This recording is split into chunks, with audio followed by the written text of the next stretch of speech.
La integración del metabolismo o cómo se adapta el organismo a las fluctuaciones de alimentación. Entonces nos damos que los investigadores nos dan una necesidad por conocer la química interna de las células y más específico lo que es el lenguaje de su intercomunicación mediante lo que son los encrucijados metabólicos.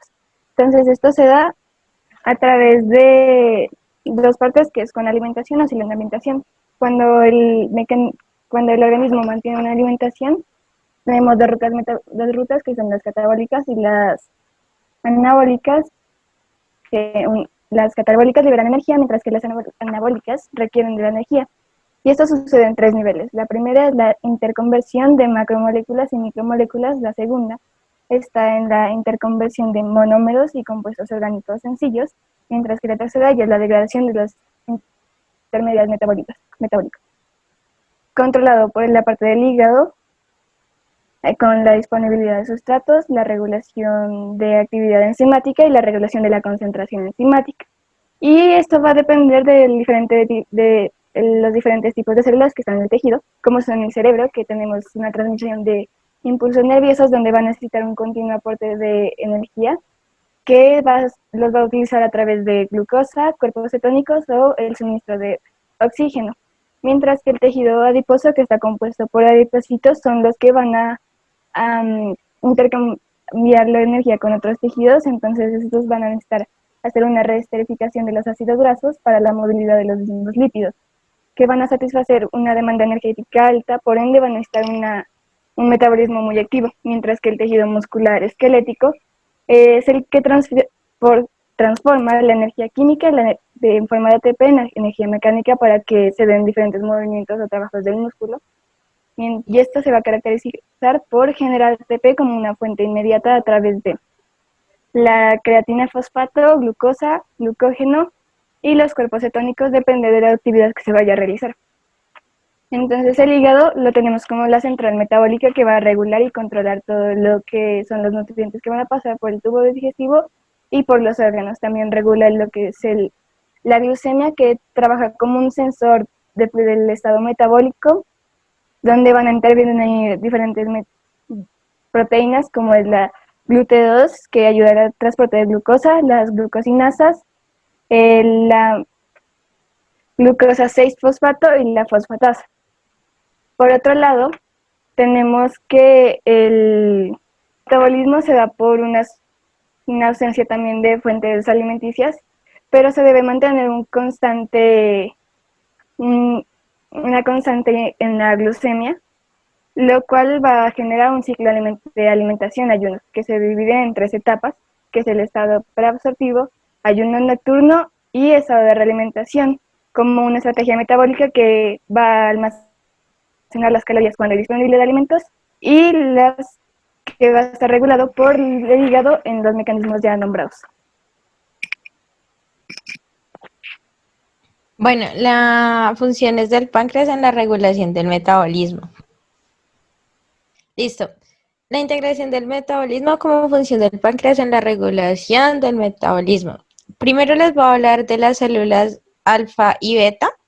Bueno, las células beta captan la glucosa por la proteína transportadora de glucosa GLUT2. Esta glucosa por la acción catalítica de la glucosinasa se convierte en glucosa 6-fosfato y sigue a la glucólisis, lo cual favorece la entrada de iones de calcio a las células pancreáticas y con esto se da una liberación de insulina por exocitosis. Esta se une a receptores de membranas que poseen la actividad de tirosina sinasa para iniciar la cascada de señalización de transcripción de genes. Esta insulina promueve la desfosforilación de las enzimas. Listo. Por otra parte, las células alfa captan el descenso de la glucosa en el ayuno y secretan glucagón, el cual se une a los receptores de los hepatocitos y los adipocitos y empiezan la cascada de señalización de la adenilato ciclasa. El glucagón promueve la fosforilación de enzimas. Por otra parte, les voy a hablar de enzimas las cuales están activas en su forma fosforinada. La glucógeno fosforilasa. Esta hace la degradación del glucógeno y ayuda a la disminución de la glucogenólisis.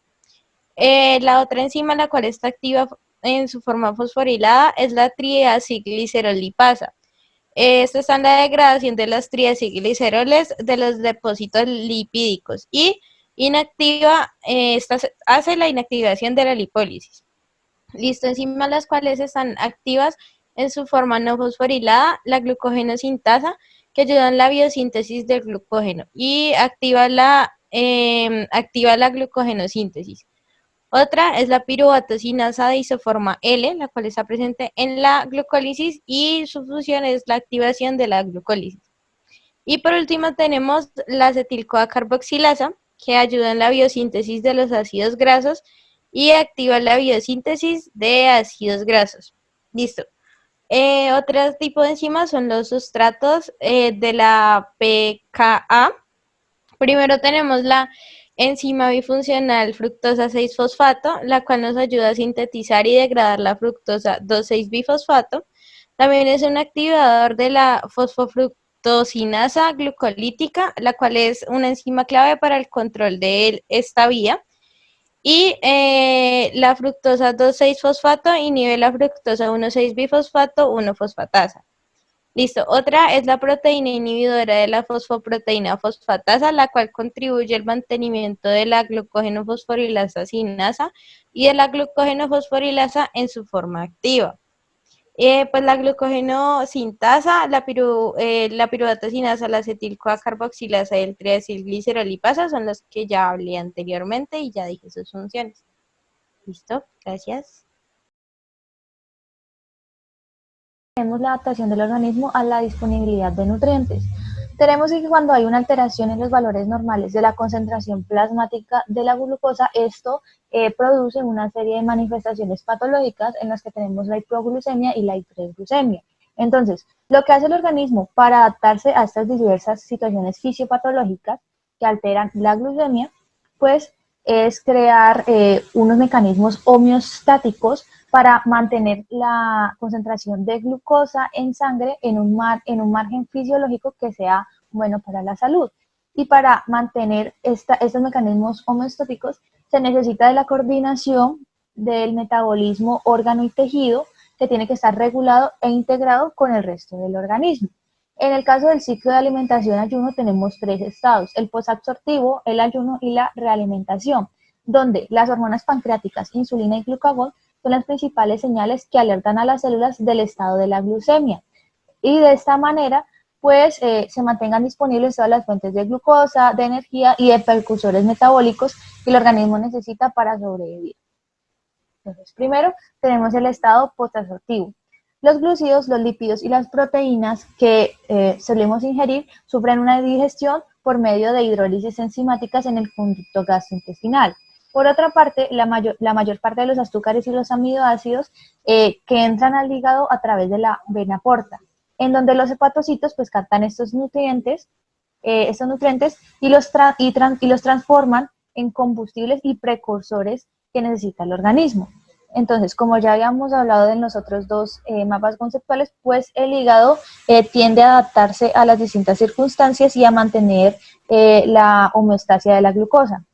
Entonces, también tenemos que la elevación de la concentración de glucosa en el plasma hace que se libere insulinas por el páncreas, activando la síntesis de glucógeno, la glucólisis y la transformación de piruvato en acetilcoenzima A. Además de que la insulina favorece la captación de la glucosa por las células y el almacenamiento de su exceso en forma de glucógeno. Luego tenemos la integración metabólica en el estado de ayuno. Después de tener la ingesta, pues hay una rápida captación de la glucosa en los diferentes tejidos, y esto hace que la concentración en plasma pues descienda y se restablezca otra vez a su valor normal, así frenando la tasa de liberación de insulina por el páncreas. Entonces, cuando entra en esta fase, se crea un descenso adicional de la concentración de glucosa que induce a las células alfas de esta glándula que secreten glucagón. Entonces, la caída del coeficiente que se llama insulina-glucagón lo que hace es crear un metabolismo celular de los distintos órganos y tejidos, además de que dan una perfecta integración asegurando el suministro continuo de glucosa en el cerebro.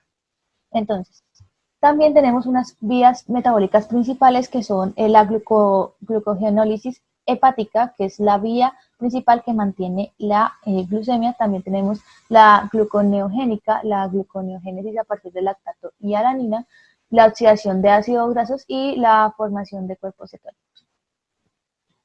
Finalmente tenemos la integración metabólica en el estado de realimentación, donde el hígado está principalmente en un estado glucogénico durante algunas horas después de la ingesta, que tiene como un fin principal proporcionar glucosa fosforilada para establecer reservas de glucógeno hepático. Entonces, lo que sucede es que a medida que la concentración de la glucosa se eleva, también aumenta la velocidad de captación de este azúcar por el hígado, lo que se utiliza para obtener energía mediante la glucólisis. Y también queda disponible para la síntesis de glucógeno, y seguidamente los metabolitos precedentes pues, de esta degradación pues, se destinarán a la síntesis de ácidos grasos y triglicéridos.